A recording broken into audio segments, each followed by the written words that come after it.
Salam, selamat Tuhan Yesus Kristus. Selamat hari Minggu. Sebelum kita mulai ibadah kita, marilah kita saat teduh sejenak.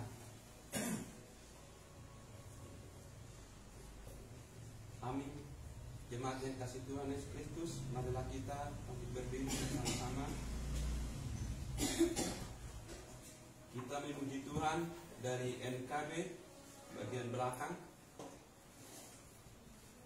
NKB bagian belakang. NKB 42.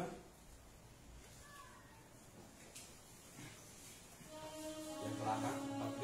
NKB 42 ayat yang pertama dan kedua Fajar Benyingsing.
Pertolongan kepada kita adalah di dalam nama Tuhan yang menciptakan langit dan bumi, yang memelihara kesetiaannya di sepanjang sejarah umat manusia, dan yang tidak pernah meninggalkan perbuatan tangannya. Damai sejahtera Allah menyertai sidang jemaat. Amin. Jemaat persilakan duduk kembali. Kita kembali memuji Tuhan dari NKB 7 bait yang pertama dan ketiga. Nyanyikanlah nyanyian baru.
Jemaat yang kasih Tuhan Yesus Kristus, marilah kita sama-sama bangkit berdiri.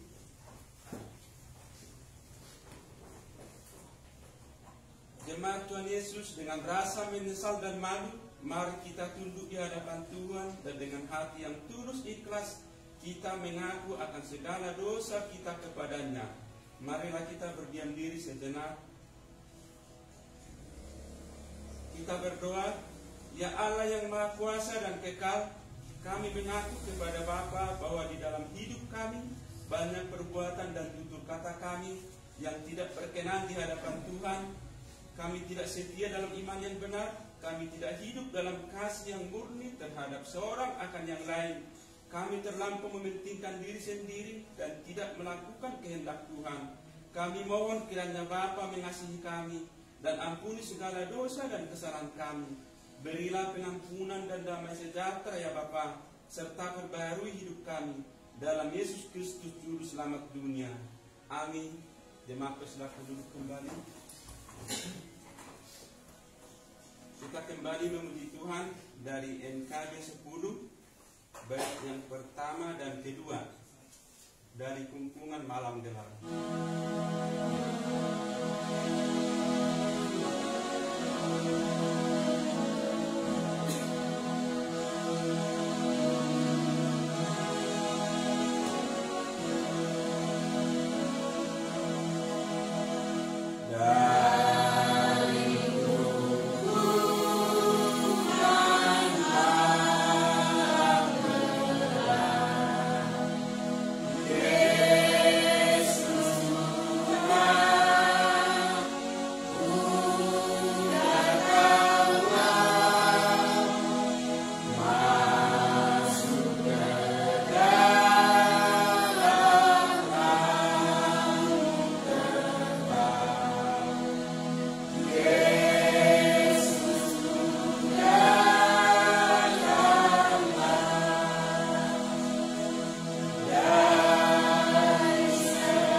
Marilah kita dengarkan pemberitaan anugerah pengampunan dosa.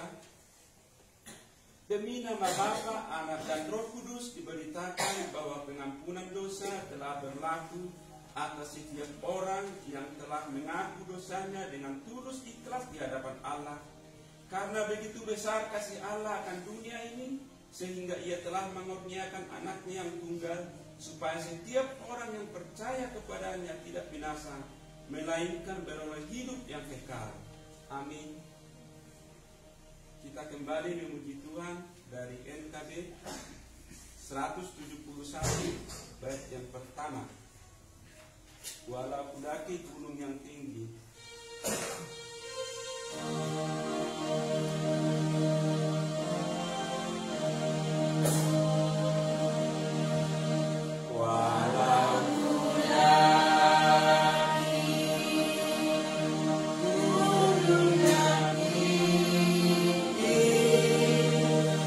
Dan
mendengarkan amanat petunjuk hidup baru.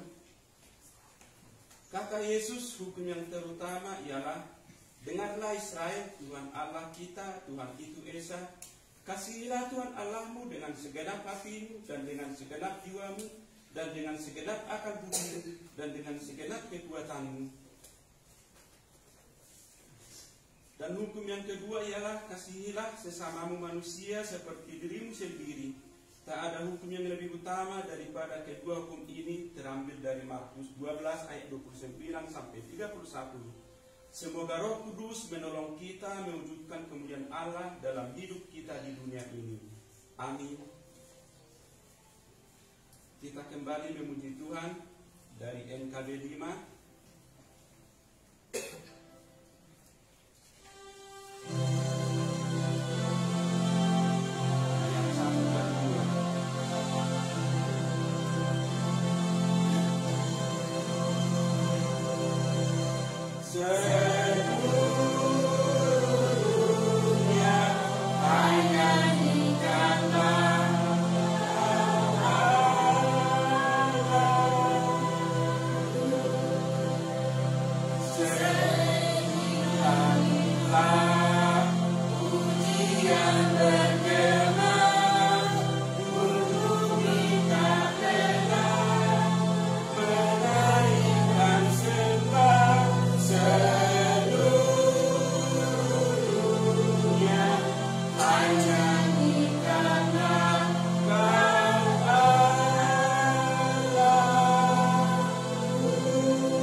Marilah kita berdiri dan mengaku iman kita di hadapan Allah dan manusia bersama-sama dengan semua orang percaya di segala tempat di sepanjang sejarah ini.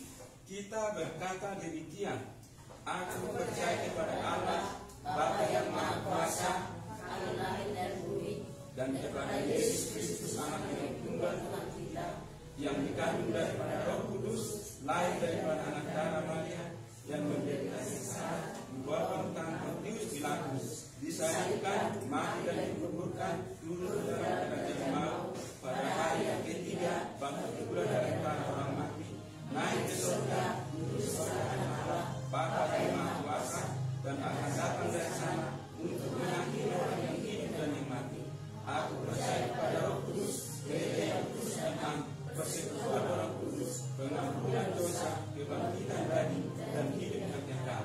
Amin. Jemaat silakan dimuliakan.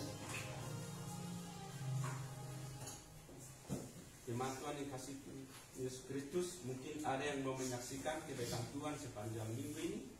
Tempat dan waktu kami persilahkan.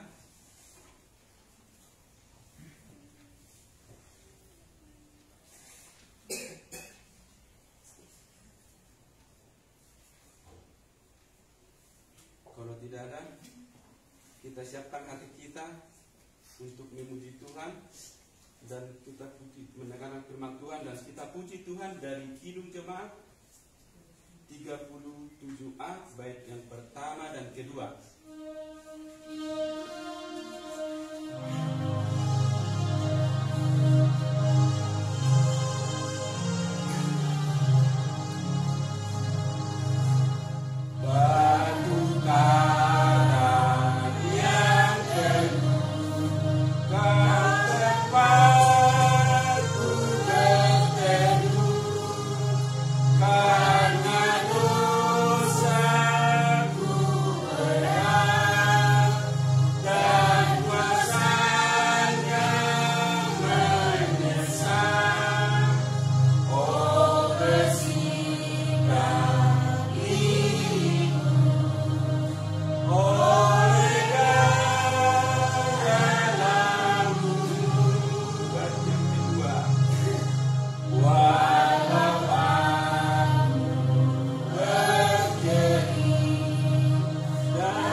kita menghadap Tuhan di dalam doa, mari kita berdoa.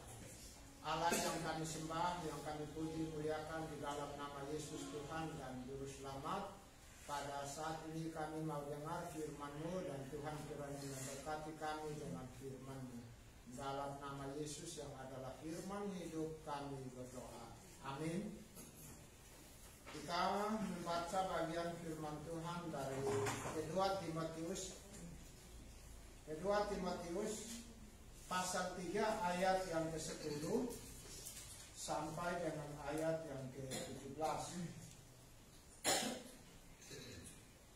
Kedua Timotius pasal yang ke-3 ayat yang ke-10 sampai dengan 17. Demikianlah bunyi firman. Tetapi engkau telah mengikuti ajaranku, cara hidupku, pendirianku, imanku, kesabaranku, kasihku dan ketekunanku.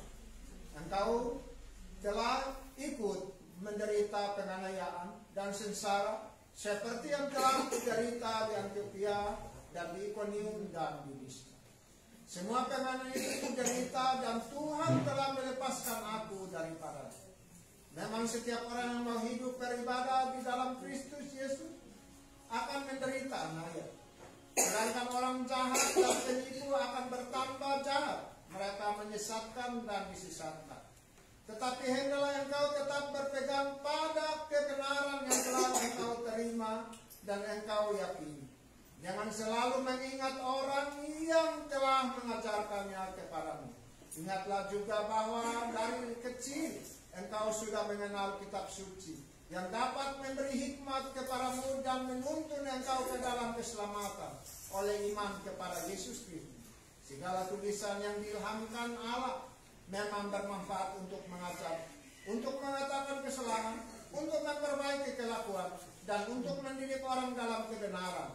Dan dengan demikian, tiap-tiap manusia kepunyaan Allah diperlengkapi untuk setiap perbuatan baik. Demikianlah pesan kita berbahagia adalah kita mendengar dan melakukannya di dalam kehidupan daripada hidup kita. Haleluya.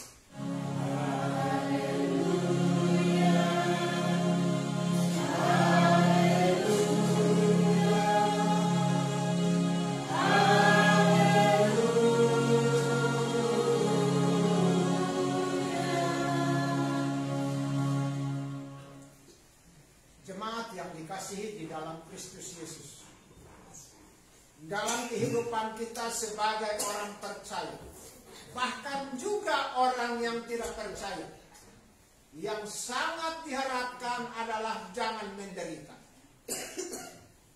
Semua orang pasti menghindar yang namanya penderitaan. Tetapi mau tidak mau, hidup manusia pasti ada di dalam penderitaan. Apalagi sebagai orang-orang percaya, di dalam kehidupan yang dijalani, mengikut Tuhan pasti memikul salib. Itu kata Tuhan Yesus. Kita tidak mungkin akan terlepas daripada penderitaan yang kita alami. Sekalipun kita sudah percaya kepada Kristus, tetapi di dalamnya juga kita tidak pernah akan terlepas daripada penderitaan. Justru orang yang percaya kepada Kristus, firman Tuhan tadi dengan jelas berkata, akan mengalami berbagai macam penganiayaan di dalam dirinya. Mengapa dianiaya? Mengapa dibenci? Mengapa? Karena ada Kristus ada di dalam kehidupan orang percaya. Firman Tuhan dengan jelas sekali kita membaca di sini.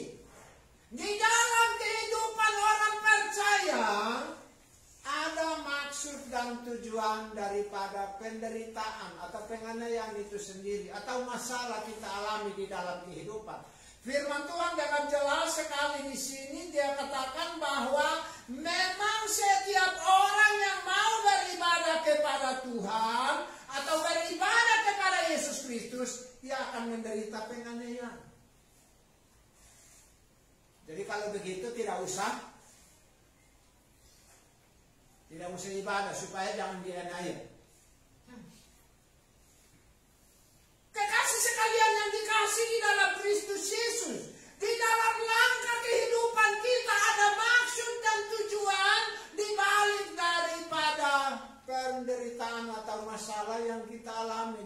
hidup ini. Apa tujuannya? Tujuannya adalah iman bertumbuh kalau orang ada di dalam penderitaan. Mengapa iman bertumbuh kalau orang ada di dalam penderitaan? Justru orang kalau ada masalah pasti akan mencari Tuhan. Orang kalau ada di dalam masalah pasti dia akan cari jalan keluar. Siapapun yang ada di dalam dunia ini, kalau ada masalah pasti dia akan cari jalan keluarnya. Yang orang yang percaya kepada Tuhan pasti akan cari jalan keluar menurut yang Tuhan mau. Tapi kalau orang tidak di luar daripada Tuhan, ya dia pergi cari cara lain supaya kalau bisa keluar dari persoalan yang dia alami. Kalau orang sakit pasti akan cari rumah sakit. Itu namanya mencari jalan. Nah, oleh karena itu, sebagai pengikut Kristus di dalam kehidupan daripada hidup kita, ketika ada penderitaan, disitulah orang mencari Tuhan. Dan oleh karena dia mencari Tuhan, maka imannya makin ditumbuhkan. Masalah itu mendorong, masalah itu memotivasi orang supaya imannya bisa dibangkitkan kembali, supaya imannya makin bertumbuh, supaya dia bisa mencari Tuhan dengan sungguh-sungguh. Dan ketika dia mencari Tuhan, pasti ada pertolongan menjadi nyata di dalam kehidupan daripada hidup. Firman Tuhan dengan jelas berkata kepada kita, tetapi engkau telah mengikuti ajaranku, cara hidupku, pendirianku, imanku, kesabaranku, kasihku, dan ketekunanku. Dalam penderitaan, apa yang kita harus lakukan? Dalam penderitaan, dengarkan firman Tuhan. Kalau engkau ada di dalam masalah, dengar firman Tuhan. Kalau engkau ada di dalam persoalan, baca firman Tuhan. Saya ingat kisah seorang ibu mengalami persoalan yang begitu sangat rumit di dalam kehidupan daripada hidupnya. Dan kebetulan rumahnya itu, di belakang rumahnya itu ada kali raksasa. Dan dia turun ke kali itu dengan tujuan supaya menjerumuskan diri ke dalam, terjun ke dalam kali itu untuk dihanyutkan. Tapi di belakang kali itu juga terletak asrama mahasiswa daripada teologi. Ketika dia mau melompat, dia tertarik dengan ada satu kertas di depan daripadanya. Sebelum dia melompat ke dalam, yang terjadi adalah dia mengambil kertas itu. Dan ternyata ketika dia membaca kertas itu, bunyinya adalah, marilah kepadaku hai kamu yang letih lesu dan berbeban berat, aku akan memberikan kelegaan. Akhirnya tidak jadi lompat ke kali. Di tengah kesesakan, Tuhan pasti akan menolong dengan cara Tuhan sendiri. Dalam keputusasaan karena persoalan yang kita alami, ada kalanya kita mau mengambil jalan pintas untuk mengakhiri kehidupan daripada hidup itu. Tetapi sebagai orang-orang percaya, Tuhan mengerti dan tahu apa yang kita alami. Dan di ujung ketidakmampuan kita, disitulah Tuhan bertindak untuk menolong. Itulah tujuan kalau kita selalu mendengarkan firman Tuhan. Ajaran Tuhan mengajarkan kita jalan keluar supaya kita keluar daripada persoalan yang kita alami. Firman Tuhan selalu hadir untuk memberikan jalan keluar supaya kita keluar daripada persoalan yang kita alami. Tuhan juga menuntut di dalam menghadapi segala penderitaan harus memiliki pendirian yang tetap, keteguhan hati, tetap teguh, tetap tegar sekalipun menderita. Karena memang ikut Tuhan itu pasti ada penderitaan. Di balik daripada penderitaan, iblis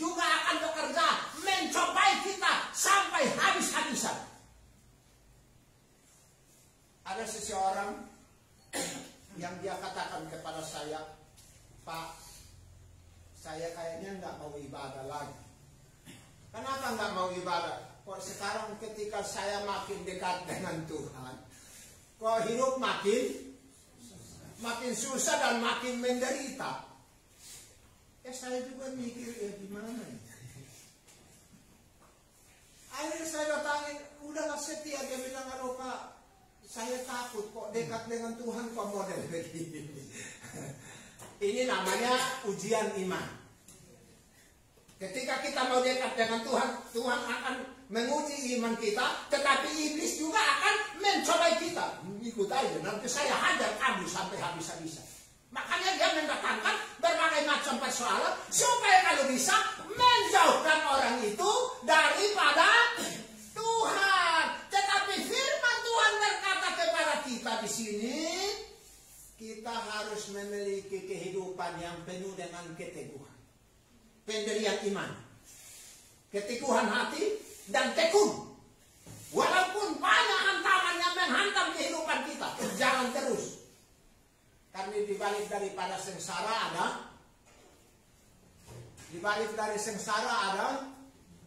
ada nikmatnya. Di semua masalah itu ada kebaikan yang nanti kita terima di dalam kehidupan yang kita alami. Orang mau berhasil itu bukan yang enak-enak. Dia harus melalui proses hidup, itu pasti selalu ada. Ikut Tuhan ada proses hidup. Ada kalanya kita tenggelam di dalam masalah. Tetapi di dalam masalah Tuhan angkat kita dan keluarkan kita. Memang ada kalanya kita mau dekat Tuhan. Iblis enggak senang. Makanya firman Tuhan berkata, memang setiap orang yang mau beribadah kepada Tuhan pasti mengalami penderitaan, penganiayaan. Karena ini nggak suka kalau kita dekat dengan Tuhan. Jangankan jauh-jauh, mungkin pagi-pagi kita udah niat mau berdoa. Tiba-tiba ada yang datang ke rumah. Akhirnya nggak jadi berdoa. Yang berikut, pagi-pagi kita udah siap mau ke gereja. Tiba-tiba ada masalah di dalam rumah tangga. Berantamlah. Akhirnya enggak jadi ke gereja. Udahlah, batal deh. Itu kerjaan daripada iblis. Saya datang itu masalah iblis. Iblis yang bekerja supaya menjauhkan kita daripada Tuhan. Tetapi firman Tuhan berkata, ikutilah teladan. Teladan siapa? Teladan Paulus. Karena dia meneladani daripada Kristus Yesus. Sekalipun ada penderitaan, dia maju terus. Dia tidak mundur. Karena dia tahu bahwa di balik itu ada kemenangan akan terjadi. Kalau kita mundur, maka kita akan kalah total. Tapi kita maju, ada kemenangan besar. Sudah menjadi bagian daripada kehidupan. Kekasih sekalian dikasih di dalam Kristus Yesus. Di dalam kehidupan daripada hidup manusia. Diingatkan kepada kita melalui firman Tuhan bahwa kejahatan akan makin bertambah. Kejahatan bukan makin hari makin berkurang, tapi kejahatan makin hari makin bertambah. Perkembangannya pesat. Perkembangan dunia begitu pesatnya perkembangan. Zaman teknologi yang begitu berkembang, tapi kejahatan juga perkembangannya sangat luar biasa sekali. Kejahatan ada di mana-mana. Selalu berusaha untuk menjauhkan kita daripada Tuhan. Tetapi jangan engkau jauh daripada Tuhan. Dekatkanlah dirimu kepada Dia. Dekatkanlah dirimu kepada Dia. Jangan sampai kita jauh daripada Tuhan. Bagaimana kita mendekatkan diri kepada Tuhan? Dengan cara membaca firman Tuhan. Timotius, dia dari sejak kecil berangan daripada neneknya yang namanya Eunike. Mengajar dia dari sejak kecil. Dan dia punya iman yang bertumbuh. Makanya umur sekitar 17 atau 18, Dia sudah dipercayakan oleh Paulus untuk menjadi gembala sidang di Efesus. Kota yang sangat terkenal. Kota pelabuhan yang terkenal. Hubungan antara Asia dengan Eropa. Dalam dunia perdagangan. Dan disitulah dia menjadi pelayan di situ.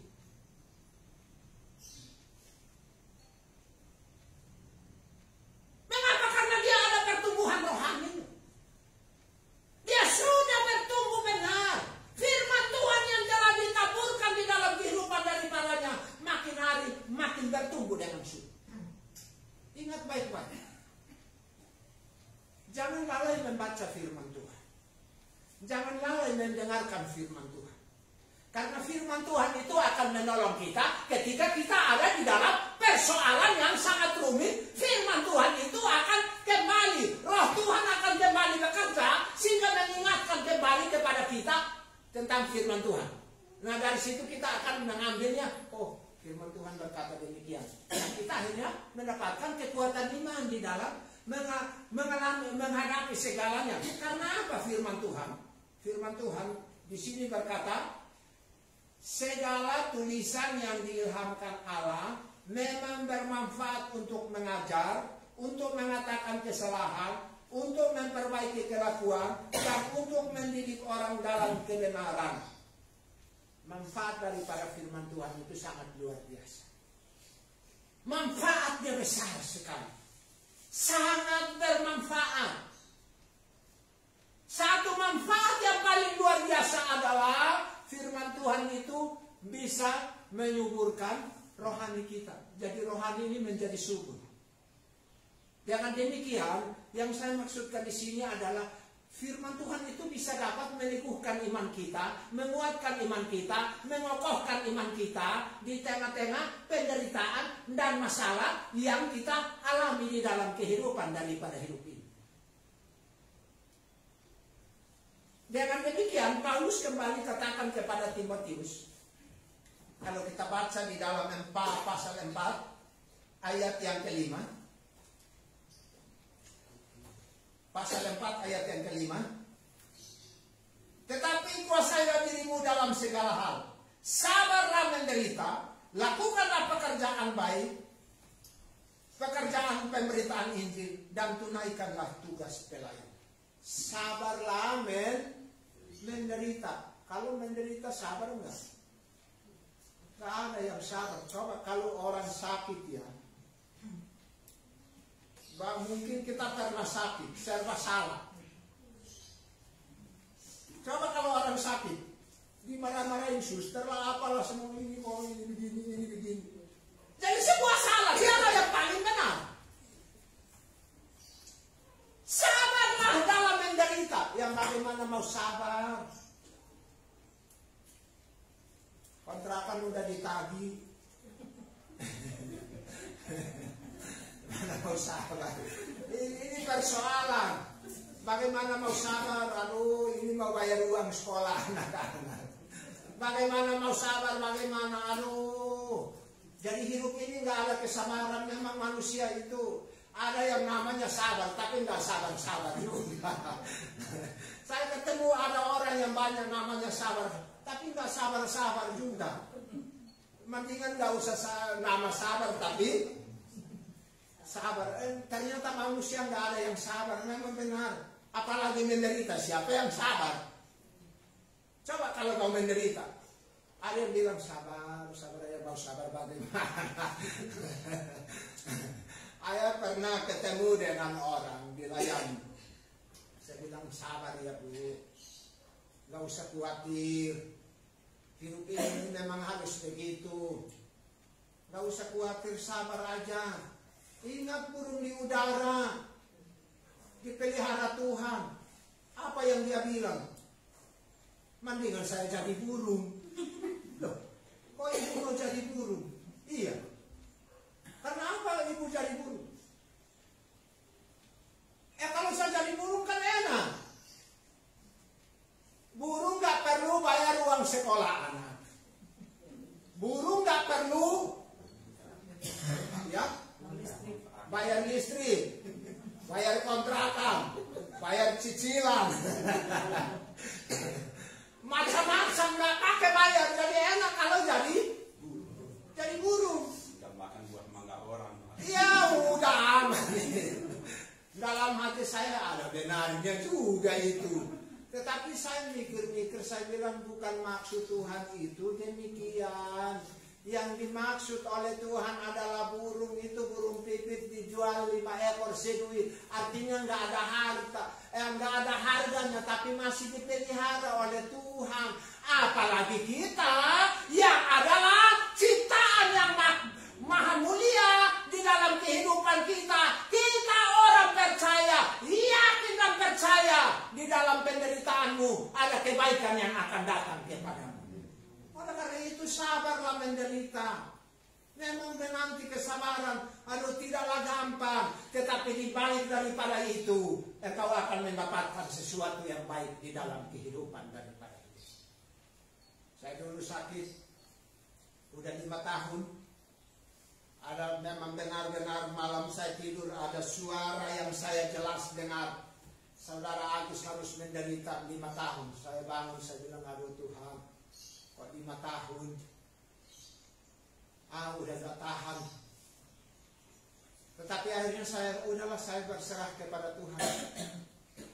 Tuhan yang bekerja. Dan memang ternyata benar. Tepat 5 tahun penderitaan itu berakhir. Ternyata dibalik daripada penderitaan, Tuhan bisa menolong sampai hari ini. Bisa merasakan segala yang baik yang berasal daripada Tuhan. Kalau kita menderita dalam menghadapi semuanya, ingat sabar, terus kepada Tuhan. Tuhan pasti menolong engkau tepat pada waktunya. Kalau engkau ada dalam masalah, jangan pandang kepada masalah. Pandang kepada Tuhan. Karena Tuhan pasti akan menolong. Ingat baik-baik. Kita ini adalah pengikut Kristus. Bukan dalam arti perjalanan akan mulus-mulus. Justru bersama dengan Yesus, banyak tantangan akan makin luar biasa. Ingat ketika murid-murid mereka naik perahu bersama dengan Tuhan Yesus, mereka enak, kan ada sama Tuhan, aman kok, kan selalu ada dengan Tuhan. Baru mau jalan, taufan datang dan menghantam mereka. Mereka kepanikan, ketakutan menghantui kehidupan daripada mereka. Ingat bersama dengan Tuhan bukan dalam arti tidak ada persoalan. Badai dan gelombang pasti datang dan menerpa kehidupan kita. Tapi kita tidak sendirian dalam menghadapi semuanya. Ada satu pribadi yang bersama dengan kita. Maka dia bangun dan katakan kepada badai itu, tenang! Dan seketika itu juga badai itu menjadi tenang. Dikala engkau menghadapi badai hidup yang menerpa hatimu, sehingga hatimu tidak tenang, hatimu tidak ada damai, hatimu penuh dengan kepanikan, hatimu penuh dengan kekhawatiran, hatimu penuh dengan kebimbangan. Ingat ada Yesus bersama dengan engkau. Pandang kepadanya dan dia pasti akan mendekati engkau. Dan ketenangan akan menjadi bagian daripadamu. Dalam menjalani kehidupan ini penuh dengan pencobaan, penuh dengan masalah. Tetapi kita tidak jalan sendirian. Kita selalu bersama dengan Tuhan. Dan Tuhan melihat kita menghadapi semuanya. Tetapi kita tidak hadapi sendiri. Berjalan terus. Di ujung sana Tuhan sudah buka jalan buat kita. Tuhan Yesus berkata, amin. Mari kita berdoa. Allah yang kami sembah, Allah yang kami puji muliakan di dalam nama Yesus Tuhan dan Juru Selamat, kami datang dan berdoa mengucap syukur atas firman yang kami telah dengar hari ini. Diberkatilah kami dengan firman-Mu di dalam kehidupan kami. Terima kasih ya Tuhan, firman-Mu biarlah tanamkan, meteraikan di dalam hati kami, dan tolonglah kami supaya kami pulang dan melakukannya di dalam kehidupan daripada hidup kami. Kepadamu kami datang dan berdoa mengucap syukur. Terima kasih ya Tuhan, kami juga berdoa untuk segala kebaikan yang jemaat sudah terima di dalam kehidupan mereka. Berkat jasmani, berkat rohani, berkat kesehatan, berkat anugerah-Mu, berkat umur panjang. Terima kasih ya Tuhan, segala kebaikan daripada Engkau yang jemaat-Mu telah terima di dalam kehidupan mereka. Dan kami juga terus berdoa untuk jemaat-Mu pada saat ini. Tuhan Yesus kiranya memperhatikan mereka satu persatu. Ada yang berada di dalam keadaan sakit. Dalam nama Yesus ada kesembuhan. Dalam nama Yesus ada kesembuhan. Dalam nama Yesus engkau sembuh. Dalam nama Yesus engkau sembuh. Kami percaya di dalam Yesus ada kesembuhan. Terima kasih ya Tuhan. Engkau pasti menjamah mereka yang sakit. Dan oleh kuasa-Mu ada kesembuhan. Kami berdoa buat mereka yang belum mendapatkan pekerjaan. Tuhan buka jalan. Dalam nama Yesus, engkau punya jalan untuk mereka mendapatkan pekerjaan. Dalam nama Yesus, mereka yang belum mendapatkan jodoh, bukalah jalan supaya mereka mendapatkan jodoh. Dalam nama Yesus, mereka yang bermasalah dalam rumah tangga, Tuhan dapati mereka. Pulihkanlah rumah tangga mereka. Mereka yang rohaninya mengalami kesurutan, Tuhan bangkitkanlah rohaninya kembali. Kami juga berdoa buat mereka yang dalam segala kebutuhan yang belum dicukupkan, Tuhan hadir untuk mencukupkan. Ada yang masalah untuk cicilan dan lain-lain, Tuhan kiranya menolong. Kami juga berdoa buat mereka yang untuk bayar kontrakan, Tuhan tolonglah mereka. Yang belum punya jodoh, diberikanlah jodoh kepada mereka. Yang belum punya anak, diberkatilah kandungan mereka. Yang belum punya tempat tinggal, Tuhan bukalah jalan supaya mereka mempunyai tempat tinggal. Setiap pergumulan daripada jemaat-Mu, Tuhan kiranya mendengarkan mereka dan menolong mereka. Kami berdoa untuk studi anak-anak. Tolonglah mereka supaya mereka tidak menjadi gagal, melainkan menjadi berhasil. Ada yang saat ini mempersiapkan diri untuk nanti wisuda di waktu-waktu yang akan datang. Segala biayanya juga Tuhan kiranya menolong dan mencukupkan. Kepadamu kami berdoa, Tuhanlah yang mengetahui jemaat-Mu di dalam segala pergumulan. Kepadamu kami berdoa buat mereka yang hari ini tidak datang. Tuhan kiranya mendatangi mereka. Ketuklah pintu hati mereka. Kalau ada ikatan-ikatan mengikat hati mereka, sehingga mereka sulit untuk melangkah, lepaskanlah mereka di dalam nama Kristus Yesus, supaya mereka boleh beribadah kepadamu. Kami juga berdoa untuk tempat ini. Tuhan memberkatinya ya Tuhan. Anugerah-Mu memberkati tempat ini, sehingga setiap orang yang datang dapat dipulihkan di dalam nama Yesus. Kami juga berdoa Tuhan tambahkan lagi jemaat untuk terus datang, baik yang simpatisan maupun yang jemaat tetap. Mereka yang sudah mendaftarkan diri, Tuhan gerakkan hati mereka, bawalah mereka untuk selalu beribadah kepada-Mu ya Tuhan. Kami juga berdoa menyerahkan hamba-hamba-Mu di dalam langkah kehidupan daripada mereka. Setiap rumah tangga kami serahkan dalam tangan-Mu. Kami juga berdoa untuk rencana Natal tanggal 18 Desember. Biarlah Tuhan menolong. Panitia, Tuhan menolong mereka.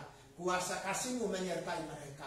Kami juga berdoa di hadapan hadirat-Mu untuk perkembangan daripada gereja-Mu di GPN. Engkau berkati gereja-Mu supaya terus-menerus berkembang. Kami juga berdoa untuk gereja-Mu di Indonesia, gereja-Mu di dunia. Tuhan memberkatinya Tuhan. Kami juga berdoa untuk bangsa negara kami, ekonomi bangsa kami, pemerintahan kami, keamanan bangsa kami. Tuhan memberkati. Inilah permohonan kami hanya di dalam nama Kristus Yesus, Tuhan dan Juru Selamat yang telah mengajar kami berdoa. Bapa kami di dalam surga, dikuduskanlah nama-Mu, datanglah kerajaan-Mu, jadilah kehendak-Mu seperti di surga. Berilah pada hari ini makanan kami secukupnya.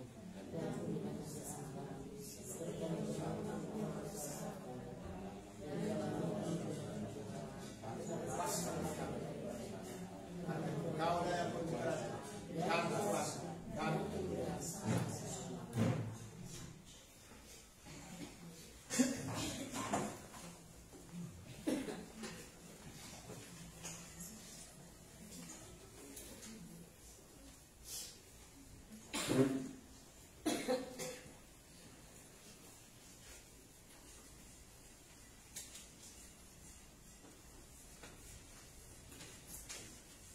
Jemaat yang kasih Tuhan Yesus Kristus, tibalah kita memberikan persembahan kita yang terbaik kepada Tuhan, dan kita puji Tuhan dari NKD 133 dan pertama dan seterusnya.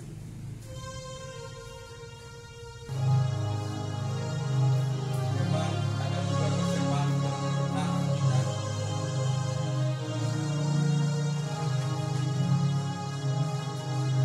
Sudah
syukur Tuhan untuk setiap kebaikan-Mu. Kami mengucap syukur Bapa untuk setiap kasih setia-Mu Tuhan Yesus dalam kehidupan kami yang tak pernah habis-habisnya. Terima kasih buat setiap kebaikan, terima kasih untuk kesehatan, terima kasih untuk kekuatan yang Kau berikan dalam kehidupan kami Bapa. Kami mengucap syukur atas semuanya itu Tuhan Yesus. Terima kasih Tuhan Yesus, kami juga telah memberikan persembahan. Biar Bapak Engkau yang memberkati persembahan ini, berkati guna untuk pembangunan gereja ini. Biar Bapak Engkau yang memberkati Tuhan Yesus. Terima kasih Engkau memberkati orang-orang yang sudah memberi, bahkan yang belum memberi juga Bapak Engkau memberkati. Engkau kembalikan berlipat kali ganda Bapak. Terima kasih Tuhan Yesus. Ini ucapan syukur kami Tuhan Yesus, kami serahkan semuanya ke dalam tangan pengasihan Tuhan Yesus. Haleluya. Amin.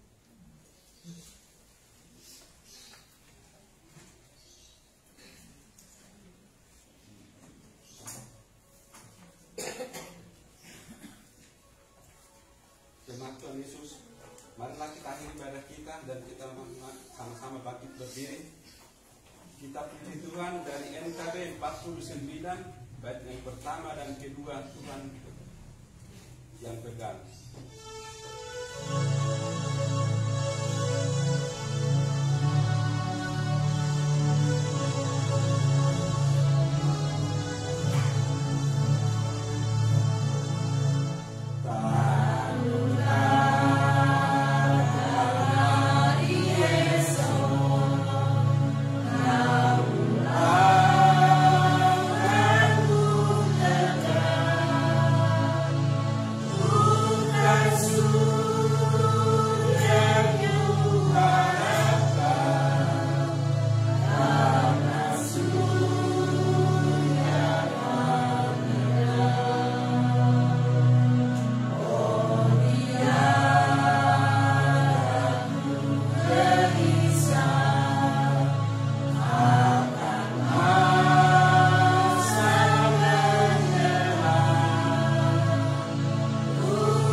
Tuhan mengingari engkau dengan wajahnya dan memberi engkau kasih karunia.